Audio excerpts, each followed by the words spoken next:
সাগরপথে Malaysia পাচারের উদ্দেশ্যে জড়ো করা ৫০ জনকে উদ্ধার করেছে বাংলাদেশ কোস্টগার্ড। এ ঘটনায় মানব পাচারকারী চক্রের সঙ্গে জড়িত সন্দেহে ৯ জনকে আটক করা হয়েছে। এমন ঘটনা ঘটে কক্সবাজার টেকনাফ উপকূলে।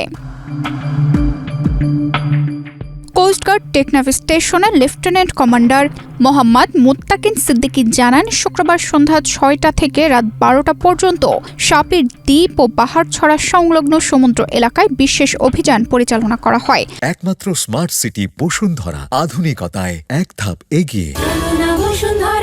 অভিযান চলাকালে একটি সন্দেহভাজন নৌকাকে থামার সংকেত দিলে সেটি গভীর সমুদ্রের দিকে পালানোর চেষ্টা করে। পরে ধাওয়া করে নৌকাটি আটক করা হয়।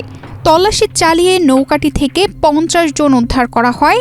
তাদের মধ্যে ১১ জন রোহিঙ্গা এবং বাকিরা দেশের বিভিন্ন জেলার বাসিন্দা। একই সঙ্গে মানব পাচারের সঙ্গে জড়িত সন্দেহে ৯ জনকে আটক করা হয়েছে।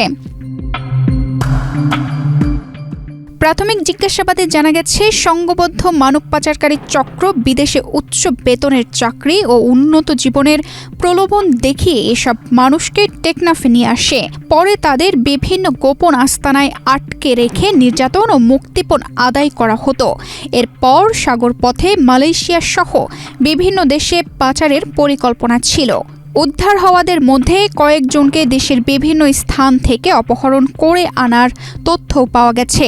কোস্টগার্ড জানিয়েছে, উদ্ধার হওয়া ব্যক্তিদের প্রয়োজনীয় সহায়তা দেওয়া হচ্ছে এবং আটক ব্যক্তিদের বিরুদ্ধে আইনগত ব্যবস্থা গ্রহণের প্রক্রিয়া চলছে।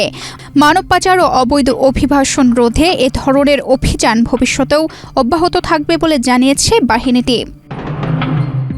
তানজিদা রহমান, ইনায়া, বাংলাদেশ প্রতিদিন।